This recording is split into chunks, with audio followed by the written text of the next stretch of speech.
Hi, this is Sharon Connors, and you're joining me with the ideas of resilient living.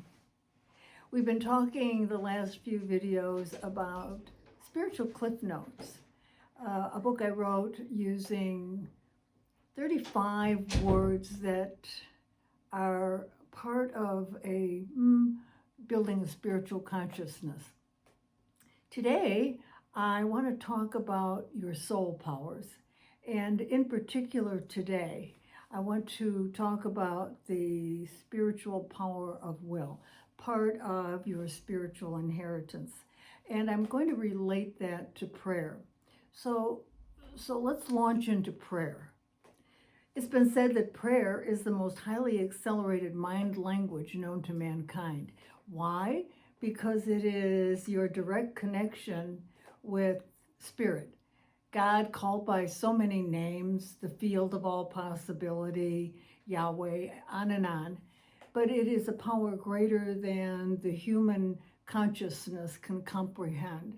The creative power, the source of the visible world that we see, it is a creative power. And so prayer is your direct connection to that, and therefore a very powerful thing. It's been said also by Charles Fillmore, the co-founder of Unity, that we become something when we pray. And what matters is what we become when we pray, which is a higher level of thinking and being.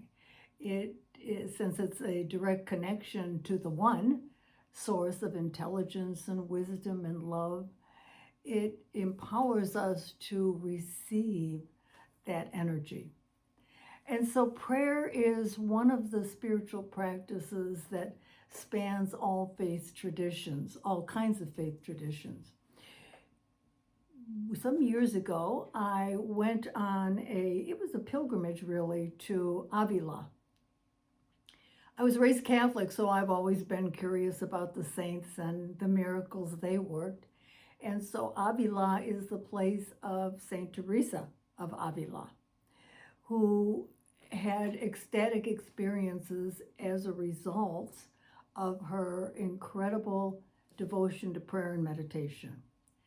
I went on that trip with Carolyn Mace and Jim Findlay, who used to be a monk at the same abbey as very famous people, including Thomas Merton. He didn't stay as a monk. He went on to be a psychotherapist, but he joined Carolyn in this pilgrimage and on this tour. One of the things I noticed first about Jim is this incredible presence of his. It felt like a love. And he talks a lot about the oceanic love of God. I was so touched by what he said.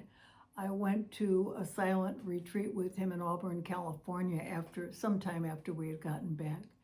And it was the same. This room we were all in was blanketed with Jim's full presence, which is, I can only describe it as a presence of love. What I want to say is that Jim Findlay is the height of spiritual fitness, which is one of the results for us of having an active, committed prayer life. In the Big Book of Alcoholics Anonymous, we read that our spiritual condition is dependent upon our spiritual fitness. And our spiritual condition is what directs our consciousness, directs our speech, and directs our actions, so that when we're spiritually fit, our false self, our little self, does not get in the way of some kind of love being expressed. So this week, I'm going to invite you to consider praying each day. My practice is morning, night, and during the day when I need a good thought. So see what you can do to just maybe 1 or 2% up your prayer life. And if you haven't got one, now would be a great time to start. So till we talk again or have a conversation again, a beautiful conversation about things that matter in resilient living, God blesses you in extraordinary ways. That's my affirmation for you. Always love. Bye.